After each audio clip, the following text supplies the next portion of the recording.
Hello and welcome. I'm your host, author Ryan M. Oliver, and this is the Mighty Books Podcast.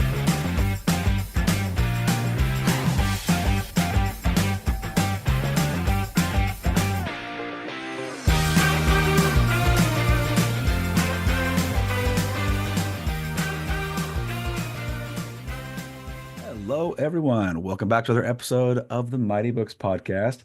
Today with me, I have Mr. Scott Ryan. Scott, how are you today? I'm doing great. How are you? I'm doing excellent. Thank you for asking. So we're here to chat about your book. What is the title?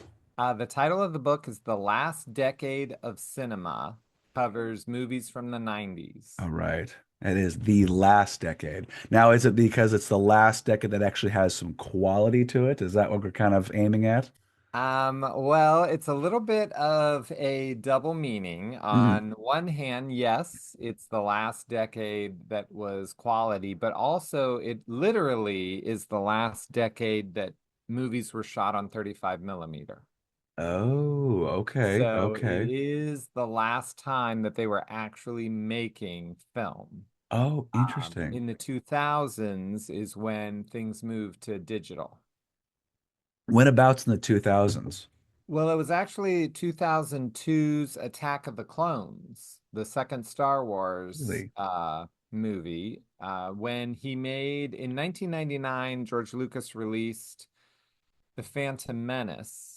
And while it's mostly known for bringing Jar Jar Binks into our lives, what it should be known for is that it's the first movie that had digital in it. There's a scene that George Lucas won't say what it is, that it was shot on digital Yeah. and slipped into the movie because they back then people didn't know how would that work. Would people accept it? Uh, You know how we're afraid of everything that's new. So absolutely. he slipped in a complete digital scene, Interesting. but he won't Interesting. say what it is. I wonder And why. I mean, I think it's, nowadays. yeah, I mean, it is weird. I think that when I was doing research on it, I tried to find there are people who say what it is, Yeah. but I couldn't find George Lucas corroborated that that is the digital scene. Right, right, And so right. I didn't want to make something up that was incorrect. But anyway, when he did that, he told theaters that the next Star Wars was coming out in 2002. And at that point, the only way your theater would be able to screen Attack of the Clones is if you had a digital projector. So Interesting. all the theaters across America threw their 35 millimeter, Projectors projectors in the out. trash and got a digital projector. And then what Interesting. do you think people wanted to do? They wanted more movies like Star Wars. Yeah. They didn't want human small pictures like Swingers or Before Sunrise or Eyes Wide Shut that Mhm. were these artistic things shot on film. They wanted more Jar Jar. Interesting. And that Interesting. sort of pushed cinema in the direction where we're at now, where it's all superhero all the time. Yes. All superhero, all CGI, all Yep. epic, epic, epic, epic, all the time. Yep, and digital characters, digital actors, Yeah. and every time you go to a theater now, you're watching it on digital. Not to mention, I feel like a lot of stuff has been recycled. Stories have been recycled Yeah. a lot. I mean, I have a hard time being impressed nowadays with anything movie or show. Some if it comes up like, wow, that actually caught me off guard. That was actually well done. That's rare for me at Right. least nowadays. Yes, me too. It's Yeah. it's very difficult. So I'm curious because I used to work at a movie theater back when I was a teenager, one of my first jobs in a movie theater. And I was one of the guys who actually had to run the film through the projector. We called it threading. Yeah. And it was on these huge reels. And we would basically go from the top reel, you'd thread it through the projector, and then go down to the second reel. And that's how you ran through it. Was that was that still a digital projector No, or that was 35 millimeter. okay, okay. So I guess they hadn't turned over yet. They've since had a huge remodel since I've worked there. This was mid 2000s, so 2005 through 2007, I think, 4 through 7. So yeah, so I guess they were still doing a lot of that. I'm like that. So I got to see the last Yeah, hurrah. yeah. And there are still like old places that are showing 35 millimeter. One of the most famous ones is out in LA. It's called the New Beverly, and it's owned by Quentin Tarantino. And Oh, he only shows 35 millimeter fabulous. prints, and you can go and see these movies. I went out there while I was doing research on the book and watched The Thin Red Line Oh, there, which I cover in the back of the book.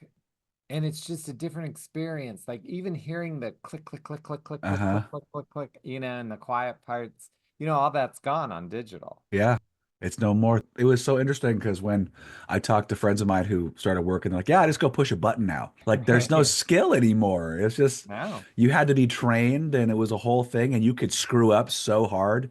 It kind of put the pressure on you because we had our time sets, and it was just a different feeling. The kind of the magic of the movies in a way is, I don't know. It definitely feels like it doesn't have as much substance anymore like they did in the old Right. Well, days. it's an experience Yeah. to have someone screw up. And I know that sounds crazy, but we It's true. used to be okay with it. We used to be okay with mistakes because Yep. mistakes are human. Hmm. And now it's all about, well, I want every print, every showing to be exactly the same. Yeah. And then you're taking away a little bit of character. Yes. Yes. Those imperfections make the person, make the story, make the experience. So Yeah, that those little makes, pops that are yeah. in 35 millimeter and the little hair that goes across Yeah. the I gate. remember seeing those. All of those things added to that experience. Hmm. And if I was in my 20s in the 90s. I worked at a video store, Cool. and just loved movies that moved me and mattered. And Yeah. and these are those films. I totally agree. I love the films that I love action films. They're fantastic, but a lot of the action films are just so much, look what we can accomplish now Right. instead of why the purpose, why is there action? Why is a character attacking these guys? Oh, well, 'cause it's gonna look cool. Not good enough. I need to have some substance. I need to what he's always going after because of this great story we set up the first 30, 45 minutes of the movie. Awesome. Cool. Golden. And dialogue, I feel like was so much better. I mean, it might be a nostalgia thing, but I really do think the dialogue, the writers, they had more invested in the movies back then. So the action movie that I cover in my book is Terminator 2, which came out in 91. Nice. And the thing that I talk about is, yeah, it's a huge action movie. It's very famous for its special effects of morphing. That's the first time like Yeah. a movie truly used it as a plot point. But there's a 45-second scene in that movie that I focus in on to explain how action movies, just what you're saying, action movies in the 90s had a story that backed it up. When the Terminator and the little boy they need to get gas and they're pulling over to get gas. And while they're doing it, there's these two little kids running around a car with toy guns and they're shooting each other. And they're like, bang, I killed you, you're dead. And the main kid says to the Terminator, we're going to destroy ourselves. It's in our nature, isn't it? And the Terminator says, yes, you're violent. Humans are violent by nature. And it's just this little moment, but it just makes you think about Yeah. things and all that's going on because that whole movie is about how humans destroy themselves by turning over to a digital life, which is exactly what we're doing right now. We are right now turning everything over to AI like we Yeah. never watched Terminator 2.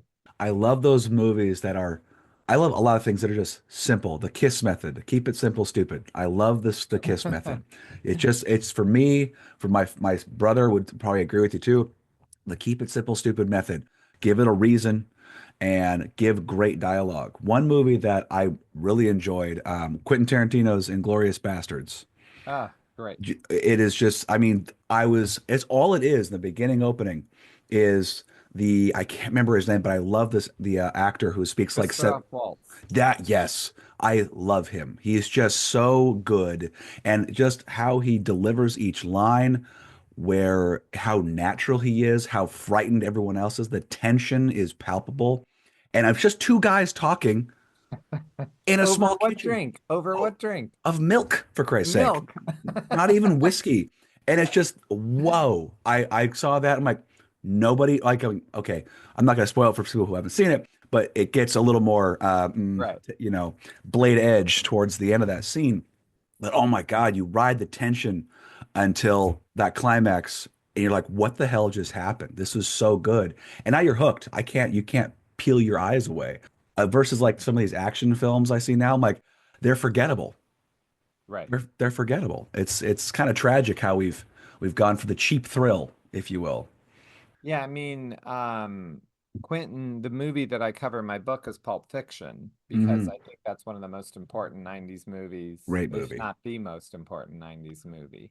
And so it is nice that directors that got their start in the 90s are still creating those types of films. So it's not that, one of the things that I say like a bunch of times in the book just to be sure that my point gets across. I'm not saying they never made another good movie Oh, of course not. once the 90s ended.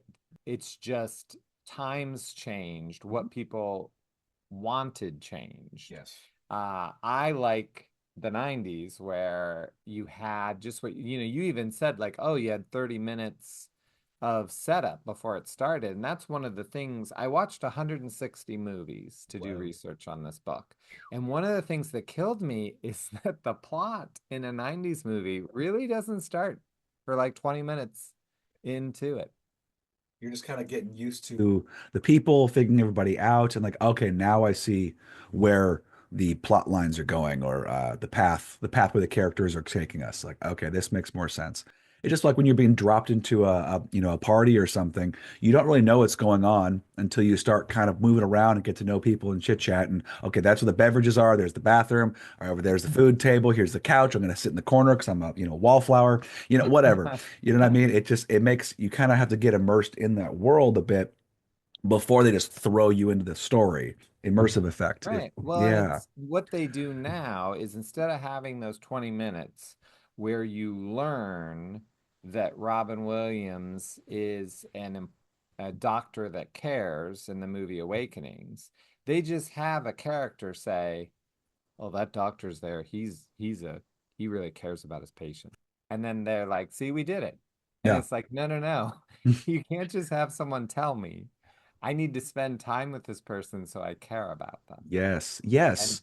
and those things are gone from new movies. Yeah, a lot are. It's like someone dies, like, okay, it doesn't affect me at all. There has to be something. How can you fall in love with a character for the first 5 minutes? How can you have sympathy for them in the first 5 minutes, especially if they don't make it through the first 5, 10 minutes. Okay, how can you Right. feel bad, or how can you have some, what do you call it, like the stake? How can you have a stake in the Sure. game?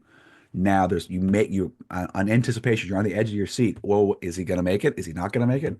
That suspense is just kind of shattered a lot sooner. I feel like they did Yeah, a well, even the scene that you brought up in Inglourious Bastards, which is not a 90s movie, no, but it's not. it's close. It's early 2000s. Yeah. But you get a little bit of setup with the Mhm. guy who's having the milk by the way he treats his daughters, by the way he offers the guy some milk, Right. the way he puts the tobacco in his pipe.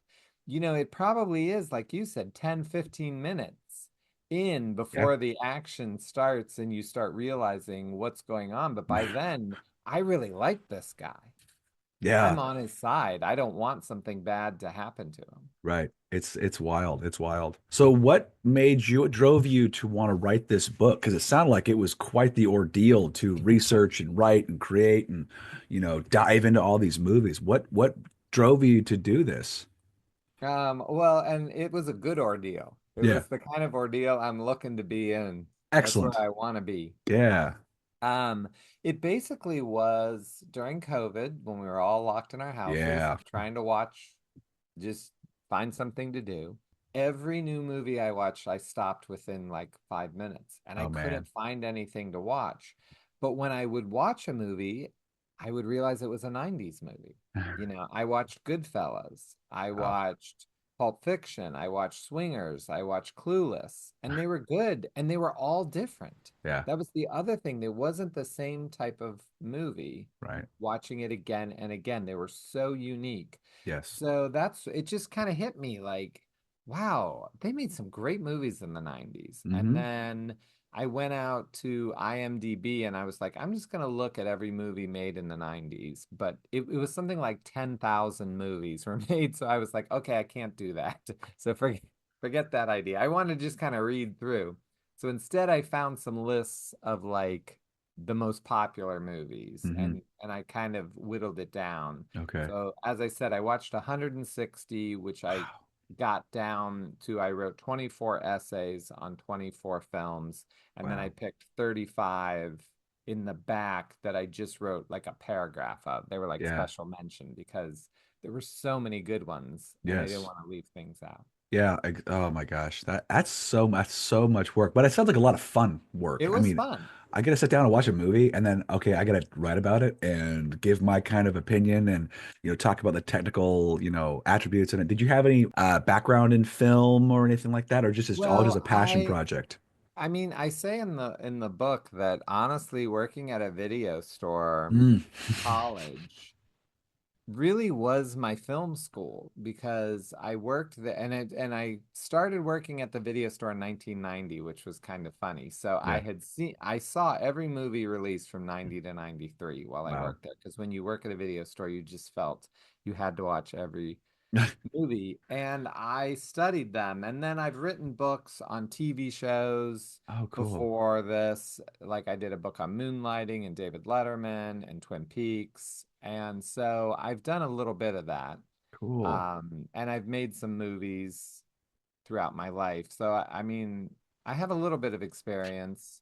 Um, I don't really like the book is not about like telling you what these movies are about. Like it's Mm. not like a review of it. What I really tried to do is say why this movie was unique, why it mattered, where its legacy is, and why it couldn't be made today. Because there's so many movies that you're just like, there's no way. There's no way they could make this today. Do you think it's like people will just overcomplicate it with the digital the technology we have today? Is that a big I part of mean, it? I think that's part of it. And I think the other part and the main part is fear. Yeah. I think everyone is so afraid to take a risk now. Yeah.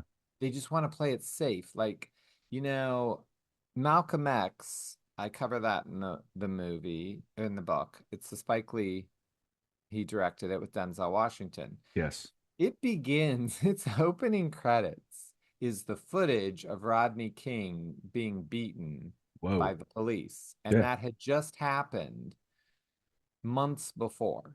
That's a pretty controversial way to begin your movie. Yeah. And Spike Lee didn't care, and the studio didn't care. Nobody cared. Yeah. I think in the 90s, everyone knew it was a movie. Now, if whatever just happened that everyone is talking about, they're not putting that in a movie. They don't want you thinking about it, and they don't want you to be uncomfortable sitting in the movie theater. They want you buying products. Yeah. Yeah. They That's want the the main money. thing. Yeah, they don't want to make this, they don't make art. And Right. art can make you uncomfortable. Sure, and History it can should. make you uncomfortable. I agree. I agree. It should make you uncomfortable. It's in especially like, historical stuff or like we need to get okay with being uncomfortable sometimes. It is all Right. right. It's not a big deal. We will And it's just a survive. movie. It's just a It's movie. just a movie. And it's Yes. okay to feel this way a little bit. But also like it's all right to laugh too and and have a Right. straight comedy. You know, there were a ton of Adam Sandler Mm. movies and Chris Farley movies in the Yes. 90s and they were Yes. silly and that was all right too. Like there Yeah. was a plethora of movies to choose from. Yeah, the comedy bit, that's a good point. I noticed over the years my attention to comedy movies has really just dipped because the ones I watch are they're not silly, they're stupid. Like there's Right. stupid comedy. It's like or it's so ungodly raunchy. Now, mind you, I don't mind raunchy because I mean I work for a naval base. I work around sailors all the time. Raunchy is where we live. We live in the gutter all the time. It's funny. However, Right. you do too much of it or it comes from a different, I don't know, it has to come from the right person Right. at the right time. It's a little bit of tact thrown in, the double Sure. entendre using it. It's not just like hit you over the head with a baseball bat blunt. It's got some kind of sneaky undertones to it. The delivery is a lot nicer, is a lot better versus nowadays it's just like let's just hit you hard with as much raunch and stupidity as possible because Right. that's the cheap thrills that I think more of the younger generation love. And because oh, it's taboo, parents don't want me to Right. listen or watch this, so now I think it's hilarious. I never really got on board with that particular train. And they're just not really even making those kinds. The other No. movie that's pretty much gone are romantic comedies. Oh yeah. Um, so in my first for 1990, I pick like two or three movies a year, and I do Pretty Woman Hmm. with Julia Roberts and Richard Gere. Hmm. And a lot of people could just think, "Oh yeah, that's the movie about the prostitute. It's a comedy, whatever." The B story in Pretty Woman is Richard Gere is buying a company that used to make planes that won World War II, Hmm. and he's going to put them out of business and fire everyone to make money. Yeah. That's Yeah. the B story in a romantic comedy. So Yeah. even here, there was depth, and that makes, you don't want him to do that. And so you have a character build and a character growth in the Richard Gere. Yeah. And they don't now, you're kidding me. They're not having a strong B story. They're not No. even going to make a romantic comedy because they're not even going to want to even get involved in anyone's relationship No. No. unless that Yeah. person has a cape on. Yeah, yeah. Oh yeah. The superhero stuff. Like when I was a kid, I mean, teenagers loved the superhero stuff because comic books were wonderful, brand new coming out, early 2000s were fantastic. Nowadays, I just like see another one. I'm like, just don't even bother. Don't even bother. It's Right. forgettable. Like it is absolutely forgettable. And it's terrible. Like we'll watch old like 90s cartoons, 90s shows, 90s movies with my sons who are 10 and 8. And they're like, this is awesome. This is great. They don't know. Right. Yeah, they've seen the it looks a little hokey sometimes with some of the CGI because there really was Mhm. CGI was still very, very new, or it Right. was prosthetics and makeup and actual artistry to make something like the Jurassic Park film. Oh my God. They've compared the CGI from Jurassic Park, which I think was early 90s Yeah, it's and 93. 93, yeah. And they do stuff like now, it's like, no, that looks actually stunning, real. You look at stuff today, and like, that is hard fake. I mean, green When it takes screen. me right out of the movie Yeah. immediately, I'm just Yes. like, when there's a scene where they have like 500 soldiers battling and they're all computer Yeah. generated, Hmm. it just doesn't look real. No. But like you're saying in Jurassic Park, some of that stuff was CGI and some of it Yes. they really built. They Yeah. built a dinosaur and it's a puppet. Yeah. And your brain doesn't know. And when you don't know, you get lost in the story. You're not Right. thinking about it. Exactly. Whereas Exactly. now I know it's all fake. Yep. Yeah. And it's so sad because my brother's big into the behind the scenes, Hmm. huge in behind the scenes. And I used to love it too because it was just so interesting how they made this credible scene come to life. And it was mostly just actors, usually on wires or, the scenes were really cool. The sets were amazingly built. Now it's these guys are in weird polka dot suits with cameras on their Yeah, face. I'm like, how do you act like this? This is right. just I mean, okay, the technology is stunning. I mean, it's beautiful. It really is. There's some great, striking visually movies, but it's kind of disappointing. Like it's all made the same. Why do we even care to look back at that anymore? Like the curtain has been opened. We all see it. Meh.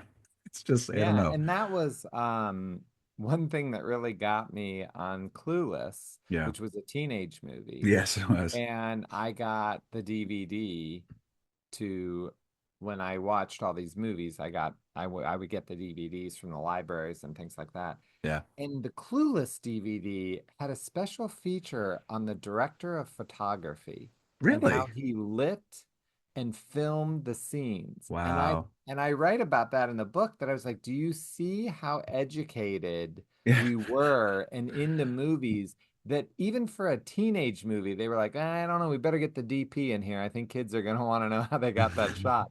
And like think about that today. No kids are even thinking like, what do you mean a computer did it? There A computer wasn't did it. some Yeah. guy who figured out how to get that shot. No, It's so interesting, let it alone is. whatever Martin Scorsese or Steven Spielberg or Quentin Tarantino, these Oh my incredible God. directors are getting shot. Yeah. Nothing to take away from Amy Heckerling, who directed Clueless, Yeah. but nobody's thinking this is film school Hmm. at this, doing Loser. So I thought that was so interesting. Just that's another sign of the times Yeah. where you hardly even get special features because you're streaming the movie, and as soon as it's True. over, they're saying watch the next movie. Yes, yes. Oh my God. Well, and I know, I think I was listening to, oh, some celebrity who was, he did direction. He directed a little bit here and there, and he said that he learned a lot of what he knows, and he got kind of a jack of all trade, I would say, meal education from working on films. And as a director, you need to know about lighting, about choreography, about how to stage the setting and the actors and intros, all the artistry that I could not even begin to really think about, and just the fact that they have to have this knowledge pent up in their brain that nowadays you can just kind of like, well, slough that off to the computer. As long as they get their lines right, we're golden. We get the Right. right looking person, we're pretty much golden. I mean, I might be oversimplifying it, but Well, I mean, they don't even need to get their lines right because you can actually make their mouths oh move my gosh. to the new line anyway. Oh my So, gosh. Yeah. AI you is know what I becoming a mean? thing. Yeah. I mean, like they make them younger with that, which I don't really like because it looks Yeah. ridiculous. It doesn't It, look like somebody. I didn't think Robert De Niro looked younger in The Irishman when they did that. Like, I haven't seen that one yet because it's a long movie. It's a yeah, it's pretty long long. movie, three plus It's not hours. worth it. Hey, all. If you've made it this far on purpose and enjoyed yourself, consider joining the Mighty Books Podcast Patreon. There, you get mighty benefits like early access to new episodes, exclusive members only content, and even free audiobooks. It's a great way to enjoy more insightful interviews, fun conversations, and more mighty stories. Finally, it supports the show so I can continue to deliver top-notch content to you, my mighty listeners. Thanks again for everything, and as always, stay mighty and keep reading. Yeah, so that's something too. The length of the films have increased. I mean, like I love certain movies that be really long, but only the ones I really, really enjoy. That'd be great if they had extended ones, but I feel like the longer the content, it's like at that point, put it into a either part one, part two, part three, or make it into a television series. So I don't know if the brevity is was better back then. They were able to deliver the story quicker at a almost a more impactful pace back then. You look at like 70s and 80s films. They've done remakes, from I think Footloose is one that comes to mind. So Hmm. Footloose, I did two Footlooses, one with Kevin Bacon, one with I can't even remember the actors' names, Right. Does it but matter? it did not really. I mean, not really. I thought they did a good job. I mean, considering, but it was funny because like we watched the first one or the old one or the new one, and then we watched the old one. That both were pretty good, but you got it just took longer. They added more, stretched everything out with the new one. They didn't really need to do that. The first one did a great job. So I mean, these remakes get kind of I think they're just drawing at cash at this point. Just make more money. Yeah, but it's also the audiences because they want to see it. And I don't get it. I don't Yeah. want to see something I've already seen before. Yeah. I want to sit in the theater and go, huh, I didn't Hmm. see that coming. Right. Wow, Hmm. that totally took me by surprise. Yeah. That's my favorite thing Me from too. watching a movie is Me to too. be pulled in a way I didn't expect. Yes. So if you're gonna go see Footloose, I mean, guess what? The town isn't gonna want him to dance, and that Yeah. son of a bitch is gonna Yeah, dance. yeah, yeah, exactly. Exactly. I already knew the ending before it happened. Yeah, And I mean, that's fine. That's fine. But it's just, I don't know. It doesn't have that much of an impact. It's like, if I'm going to go see something for 2 hours, sometimes even longer, I want to leave I want to leave the theater or leave, stop watching in my living room going, you have to really think for a second, like, wow, you have to digest it almost before you can right. really, and I haven't had those moments and coming out of theaters in a long time.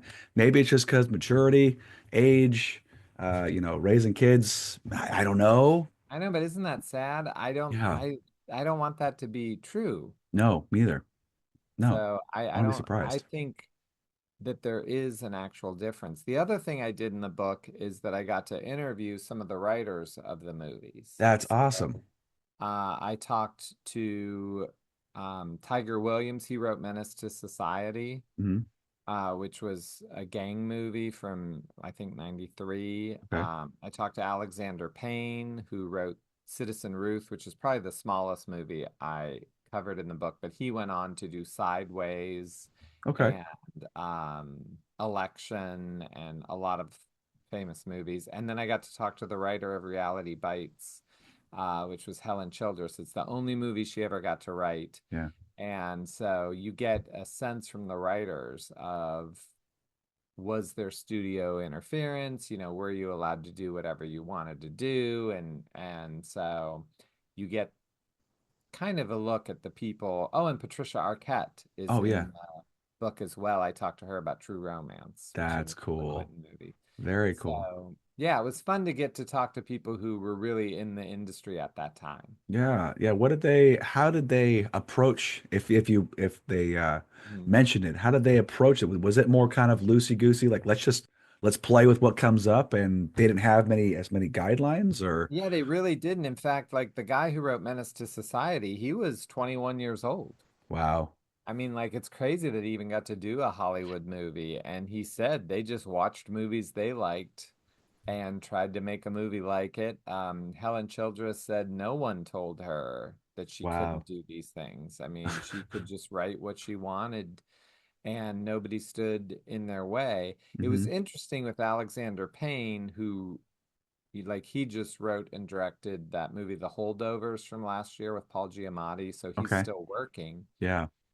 He really wouldn't have the conversation with me that things had changed. He Yeah. thinks you still can raise money and make human small stories and get Mhm. them out there, Yeah. which I thought was good. I mean, it's nice to have someone like disagreeing with my theory that Yeah. it ended. Like, I love that kind of thing. I don't care if, someone wants to argue with me about it. Yeah. Well, that was something I read in your bio that, you love the back and forth of the debate of, well, no, this movie was better. No, no, no, no, no. This movie was better because of X, Y, Z. Well, nowadays, like, well, let me just look it up on my phone and it'll tell Right. you all the like, no, no, no, no. We go with facts, like feelings. How did it impact you? I remember having conversations in high school and college and people were just fawning over one movie, and I'm like, that is trash. I hated that movie. And then they flip over, like a bunch of us was like, this was great. Other people were like, you like that? This is garbage. And it was just that fun back and forth. And at the end of the day, we're still friends. We're hanging out. Right. We're giving each other crap for it. It was fun. And yeah, I don't know. The dialogue is not. It's not as in depth or it doesn't have as much depth. I feel like Well, today. everyone takes everything so personally They now. do. Like, when you were standing in the video store and you could only get one movie and you were there with Yeah. your buddy's pitching his movie and you're pitching your movie, and you guys had to agree on it and then go home and watch that movie. Yeah.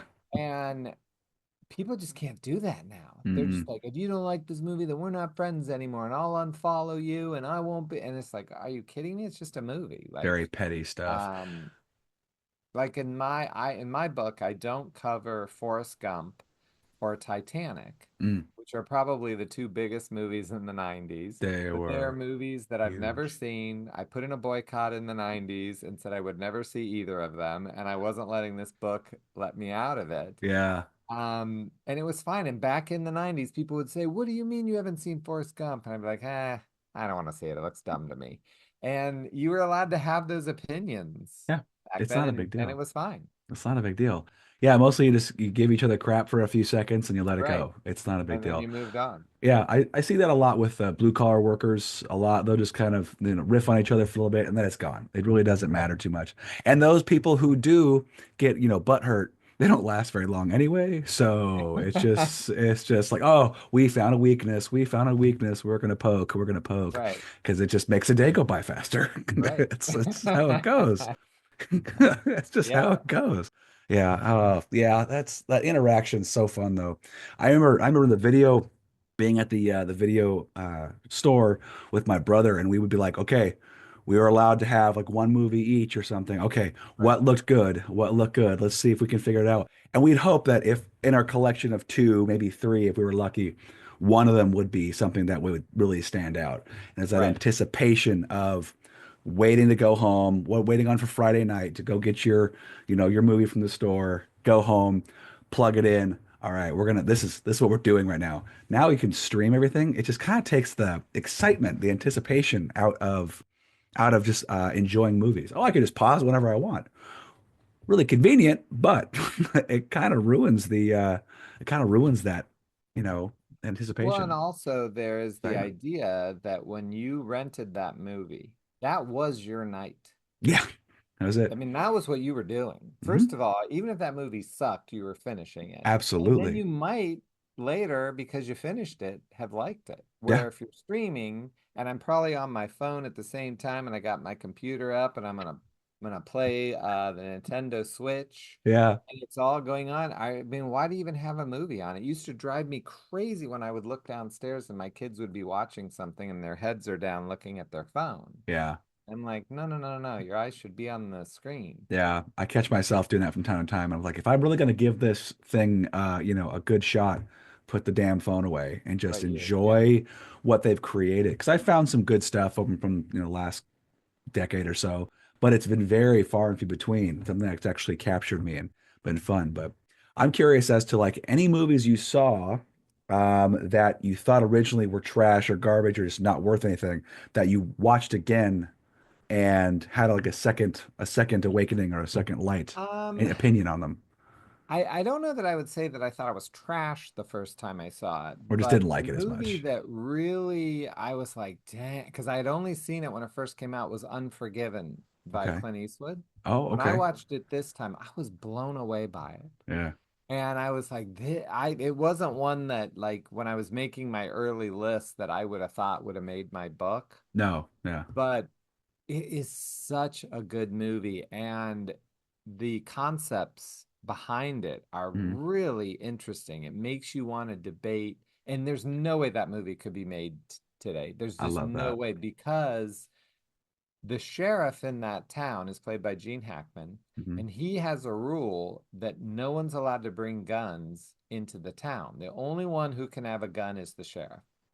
And it's just a plot point. That's all it is. It's a plot point. So, that way these sex workers don't have guns and they have to hire Clint Eastwood to come in to save them. Yeah. But if you made that movie today, people would be going after Clint Eastwood because they'd be saying he thinks there shouldn't be guns. And I'm Yeah. not going to watch this movie because he's anti-gun or pro-gun or with gun or without gun. Oh my It's God. a plot point. Yeah. It's all nobody, That's all and it I even is. did research. There wasn't any reporter or anything that said to Clint Eastwood, so you think people shouldn't have guns? And Yeah. it's like, what are you talking about? It's the Old West. But that really, it's very interesting when you watch movies from the 90s where the director and the writer, they weren't worried about people getting canceled or people busting them out about Yeah. stuff. Yeah. It's just a story Yeah.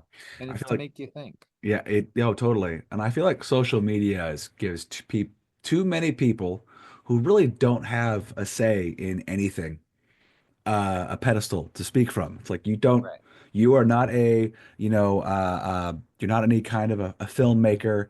You don't watch, like you have watched hundreds of movies and done an ample amount of research and even talked to people in the industry. So it's like you have a leg to stand on with the amount of right. information. But someone like Joe Schmo, like me, who watched movies and then gives such crazy criticism, and then one or two hundred people see that one comment because Facebook or whatever highlights it. Right. And now people go into thinking, oh, this isn't good anymore. Like, no, no, no, give it a freaking chance. Like, go check it out. Stop. Like, I hate the critics. My brother and I never look at the critics because they have made up their mind. I'm like, no, no, no, you're not making my mind up for me. I'm gonna go watch it. If I hate it, I hate it. If I love it, I love it. If it was okay, it was okay. That is all right. I don't know why social media just kind of gives that, I don't know, blows it up too much. Well, and it's really funny as a writer, people will tell me like, "Oh, you got to get your stars. You got to get your stars on Amazon and you got Oh to get yeah, your reviews." reviews. Yeah. And there'll be someone Yeah. who will be like, they'll read my book and then they go out there and be like, "This was the best book I ever read. He knows everything about 90s. It was spectacular. 2 stars." Yeah, And then you're weird. like, "What? What? What? What You just said happened? best book?" Yeah. And then like you're like, and then that 2 stars crushes me, so I might as well give up everything because this person maybe they meant to give me 4 stars and they hit two or whatever. Right. And or they'll be like, why didn't he get Oprah and Steven Spielberg and the President of the United States in this book? Because they're busy. 3 stars. Like, what do you think I can pull these people out? Like, I'm Yeah. doing the best I can here. But Yeah. giving like voice, that's the thing, is like giving voice to just anyone. I'm not sure it works as well as people think it does. I But totally agree. so Yeah. I don't Yeah. read any of that stuff. It'll drive me too crazy. Oh, yeah, don't do it. Don't freaking do it at all. It's not worth your sanity, man. It's just not even close. It's just hopefully it gets some attention and can go back from there. So when did the book come out? It came out in June Oh, sweet. of Okay, this year. so nice, So nice, nice. June, awesome. And you said how long did it take you to write? So it sounded like a lot of research. yeah, I mean the research was basically 4 years of Wow. research. To write Wow. it really only took me probably 6 months to Okay. write it once I had done it. The hardest part was just figuring out what I was going to do. I kept watching movies and I did such a stupid thing that I had this thing that when I watched the movie, I wasn't going to take any notes. I was going to put everything down and just watch the movie. Well, that caused me so much work because by the time I decided, like, okay, I'm going to cover Eyes Wide Shut, well, I didn't write anything down. So would always have to watch the movie again. And then I would take notes and decide what I was going to do. But I was like, why didn't I just take notes the first time I watched every movie? Yeah, but I can see why you do that though, because you don't want to have that, hinder your experience. Because Right, while the movie's going on, you're either pausing it and writing down your note feverishly, or you're right. writing it down so much and you're missing things. It Right, that's doesn't, what I thought. I wanted it to the come over me and experience. what did I think? Hmm. And these are not my favorite movies. Right. These are movies that I thought I could write about and Yes. meant something. And then Right. also I didn't want to pick any movie from the same director. So I only pick Oh, one per wow. Okay. director. So I don't, it's not like the same thing. And I wanted different genres. That's why there's a Okay. Western, there's a comedy, there's an action, there's a family drama, there's, Wow. I Wow. tried to spread it around to show that in the 90s there were a lot of options. So you had to kind of work that in. Phew, Yeah. jeez, that's so much work. That's But crazy. it It's was cool fun. though. It was Yeah, oh fun. yeah, it sounds fun. I mean, reflecting on good movies. I mean, it's always fun to just talk about movies. It's most of the time when I'm talking to people, we're reminiscing on what shows have you watched, what movies you watched Right. lately. Oh, I've been recently going through this, this series and that's it. It's always just comes up. It's always just something fun to talk about. So I imagine it was just a breeze, probably not all the time, but a breeze to write down and Yeah. give your opinion or write the essays for. So I mean that's really fun too. Now, are you good? I know it just came out in June. We always ask this. Are you planning on doing more or are you going to kind of stick with this guy for a while? You planning to do another books or Yeah, I actually already finished my next book. It's coming out in wow. June. Good for you. Good The job. next book is about the music of the television show Twin Peaks. Oh, okay. Okay. So I interviewed a lot of the people who created the music and Wow. the show and Yeah. just focusing on the music of that show. Interesting, interesting. Very, very interesting. Taking certain elements of shows and movies and kind of dissecting it and going into it. Yeah, I always Interesting. like to know how the sausage is made. Yeah, That's what my books are basically always about right, is right, um I certainly give my opinion, but I'm well aware nobody really wants to hear from me. It's so much right. better to hear from the person that actually did it. 100%. So when I can get those interviews, that's what I try to do. Fantastic. And that's what people want to hear and see anyway. It's like if you give your 2 cents, like this is one of my favorites, and that's all I'm going to say about my bias. Here's the actual facts. Or like this Right, one settles okay with me, but here's the actual facts. You're the one who needs to, the reader's the one who's supposed to give their opinion on the subject while they're reading it, obviously. right. Obviously. That's what I Yeah. try to do. Yeah. Is give it, lay it out for them and let them make the decision. In this book, in the 90s book, I certainly have a strong opinion, and Hmm. it's there. Yeah. It's Yeah. nobody would read this book and not know that I'm annoyed that we can't at least get two of these movies a year. Like that's what I don't understand. I Yeah. understand that you need to put that Spider-Man 14 out to make your money, but you can't give us one Swingers Yeah. or Before Something. Sunrise or just something that's small that's Yeah. about people. Well, I mean, I don't get that. well, if you look, I've talked to probably half a dozen, I feel like now, authors who are also screenwriters, like, and they do short films. They sound like they're doing a lot more personable stuff with theater and everything like that. So it, but that's a whole other world in itself. Like I didn't realize how big it was until I started talking to people. There's festivals and all sorts of craziness and so much money in it too. And they get some pretty impressive people in there talking. I think they are actually small independent films are kind of leaning that way, more personable and Mhm. realistic movies. So I don't know what the difference is. Just more artsy that way. I don't know. They're not so worried about the money. That's the problem. They're not worried about the money. Right. Big corporations, big filmmakers are worried about the money. I know Quentin Tarantino is one of the few who can make some kind of crazy stuff and get away with it. Right. I've heard a few interviews with him, and he's like, I don't care. I'm gonna make my movie how I want to make it. Everyone else be damned. Which I really respect that. I really Right. respect that. I wish And people he came out of the 90s. I mean, his exactly. first directing was 1992 with Reservoir Dogs. Yeah, And that's where he got his start. yeah, Paul Thomas Anderson also does that. He's yeah. still making movies like that. His first movie was 97 with Boogie Nights. Mm-hmm. So a lot of the people that are making those kind of movies, they got their start in the 90s. Yeah, I would hope that that would kind of rub off on the culture, but I it's don't think just it so. doesn't seem like it's kind of a, glacial move. It's just a huge force that's moving everyone kind of towards this just I don't know if I'd Well, call the it problem is vanilla, so but many of these movies are not streaming, and that's where kids are gonna yeah, see their that's movies, true. and that's the problem. A lot of these movies that I cover in this book on the book, like I said, I either own the DVD Yeah, still from when yeah, I bought it in the 90s, yeah. or I went to the library Hmm. and would have to find the film that way. Yeah, and yeah, it's they're trying to get so much out because so much content has come out so fast. We didn't have a chance nowadays to kind of get bored with what we already have and get build up on the anticipation of going to the movies. It was a huge event. I was one of my favorite things to do as a kid Oh was yeah. the family's going to get together on Saturday. We're going to meet up for lunch and then we're going to go see the movie we've all been wanting to see for the last 4 months because that's how long they've been putting it out, the trailers for.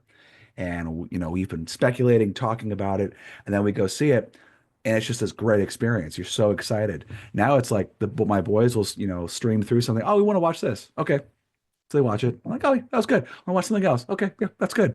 And it's just constant. So they really don't have time to sit and reflect on what they saw. So I feel like that's a part of the phenomenon we're dealing with nowadays too. Yeah, But I mean watch this next button, yeah, which is yeah, one of the yeah. most horrible things I've ever seen. It The screws my last, sleep up too. yeah, I mean it's just like, can I think about this? Can I think about it for a moment? The last movie that I cover in the book is Magnolia, which is this 3-hour movie of a bunch of stories that come together. Yeah. It was made in 1999. To me, it's like the pinnacle of the 90s. And I made my daughter watch it. I was like, watch this movie with me. I'm working on this book. Yeah. And I said, you can't use your phone. You got to just watch it. And it's Hmm. 3 hours and 10 minutes. This is going to be rough. And, when the ending came, like, you've, it's so moving. Hmm. And you're just like, I'm like, oh. Yeah. And then I looked over, she was on her phone. Like, she made the Ah. 3:10, but like the movie was over Yeah. and it said credits. And Yeah. then first thing she did is grab her phone. And I'm like, no, like you have to think about it. Like, Yeah. why is the character smiling? Yeah. What does it mean? What did it all mean? All these Yeah. things. And I'm like, and so I write in the book, there's a chance that there's not a purpose for a movie like Magnolia Yeah. because maybe nobody wants to think about how these characters were connected and why Right. these things happen. And maybe Right. that's not why we go to movies anymore. Yeah. I And I don't know. It's not for me to say what the next generation should do. But Yeah, I uh, agree. I agree. I'm hoping we just need to find a way to kind of unplug the younger kids from these very useful tools, but really incredible distractions. They right. can get in the way of a lot of things and just enjoying art like movies, like fabulous movies that are made. So I don't know what the answer is. Just put all their phones in the toilet. Just let it short circuit. Let's watch some cool stuff together. I think that's what we should do. There you go. It's expensive, but it's an expensive tactic, but maybe we have to Ah, go it's all radical. Maybe we have why to go not? radical. So I'm sure people are chomping the bit. They want to see your huge list of movies and read the essays and all that fun stuff. So where can people get copies of The Last Decade of Cinema? So you can go out to my website, which is tuckerdspress.com. And if you buy it there, I can sign it for you and I ship them out myself. It Fabulous. is available on Amazon as a hardback and a paperback. And I also read it on Audible. And the book is very funny. I have a Good. lot of jokes in there as well. I like to give you like a really heady, thoughtful thought and then zing it right immediately and bring it back down. Great. So in the Audible, the jokes play very well because I know when it's coming up. So you have a lot of options. That's fantastic. And that's exactly what people need. They need a lot of options, which they have a plethora of with streaming. So, Right. and this will hopefully give them a good, huge list to start from and just kind of dive in on some good 90s cinema. And I need to sit down for a couple of days and just kind of get fat on some cinema. That's what I need to do. I need to Yep, just do it'll some of it'll that. it'll feed your soul. And in the back of the book, I do have lists Oh, of good. like through every year. I Wow. picked about like 14 movies a year, kind of, to give you suggestions. Wow. So Wow. there's a That's so lot of much. things, and so it does have all 160 movies that I considered for the book. Wow. That is so cool. That's the kind of research I need to get on. I really like It's that kind fun. of. Yeah, oh, I'm sure it It is. I'm was so sure it much is. fun. I was sad when it was over, to be honest. You could always do more. It's just a lot of work, man. It's another five Yeah, but I years, don't four know. years. I mean, that's what everyone says. You're going to do another last decade? And I'm like, what? Am I going to do the last decade of appliances and the last decade of cars? And I'm going to be the last decade guy? I have no interest in being the last No, decade you're the movie guy. You got to be the movie guy because there's guy. always more movies. So I mean, yeah, no, the last decade, that title is there for that one. Right, Find something. It's not a series. It's yeah, right. it's Yeah, fabulous. Well, that's the cool. thing. That's exactly against what the book's about. The book is about you do this thing and then you move Yes. on. Like as much Yeah. as Spider-Man 2, 3, Oh 4, my 5, 6. God.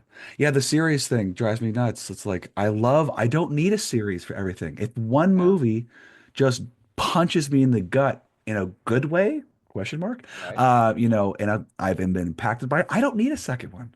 I don't. It's right. okay. It's okay. Like calm It's everybody valid. down. Calm down, everybody. We don't need it all. I don't need 14 of the same series. No, No, when the story's over, it's over. That's my thing. But it sounds like we could talk about this for another 4 hours I know. because We it's had just fun. yeah, I it's good appreciate stuff. it. Thank you Yeah. so much. Yeah, thank you for coming on. This has been great. And then when your next book comes out and you want to start doing some publishing, marketing for it, publicity, that's the word I was looking There you for. go. Yeah, words are hard sometimes. Just let me know, and I'd love to set up another interview, man. Yeah, anytime. Cool, cool, cool. Well, awesome, guys. I hope you really enjoyed this conversation. Go check out Scott Ryan's book, The Last Decade of Cinema. It sounds like a great time. And also, it gives you a chance to just kind of sit down and watch some movies for a long time, which just is amazing. So, all right, guys, have a great rest of your day. And as always, stay mighty and keep reading.